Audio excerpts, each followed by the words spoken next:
Hinigpitan po ang seguridad sa mga paliparan sa bansa kasunod ng umunoy bomb threat. May epekto kaya ito sa flights? Hingi po tayo ng update sa live na pagtutok ni Chino Gaston. Chino. Vicky, normal ang lagay ng seguridad dito sa NAIA Terminal 3 at maging sa iba pang mga passenger terminals sa kabila ng umano'y banta laban dito at iba pang mga paliparan sa bansa. Mahigpit na seguridad ang ipinatutupad sa NAIA Terminal 1, 2 at 3. Bunsod ito ng isang email message na natanggap ng hepe ng Air Traffic Service ng Civil Aviation Authority of the Philippines. Nagbabala na may sasabog umanong eroplano sa Ninoy Aquino International Airport at mga paliparan sa Cebu, Palawan, Bicol at Davao.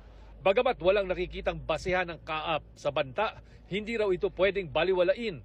Kaya inalerto ng kaap ang lahat ng mga airport manager sa bansa at ipinag-utos ang mas maigting na pag-iinspeksyon sa mga papasok na mga sasakyan at maging mga pasahero sa mga paliparan. Hindi namin pwedeng baliwalain yung mga ganyan na nag-iistorbo sa ating mga operations. We always take this seriously. Rest assured that we are 24/7 na on alert sa mga airports namin. We are being augmented by PNP ABSE Group. The part ng Intel at the same time sa part ng sa technical, especially, para matrace natin kung saan nanggagaling itong buwan na ito.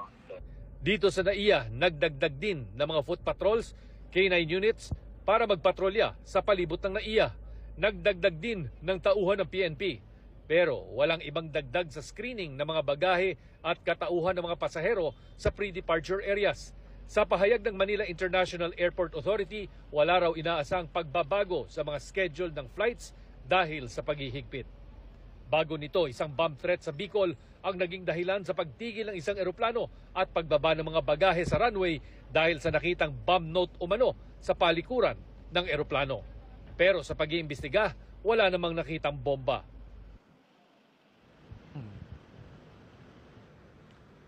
Vicky, wala rin naman daw napapansing kakaiba sa takbo ng terminal o ng palipara ng mga nakausap nating mga pasahero. Bagamat sa ating pag-iikot kanina, napansin natin na merong mga PNP personnel na may bitbit na mga mahahabang armas at nagbabantay sa passenger entrance area ng terminal na ito.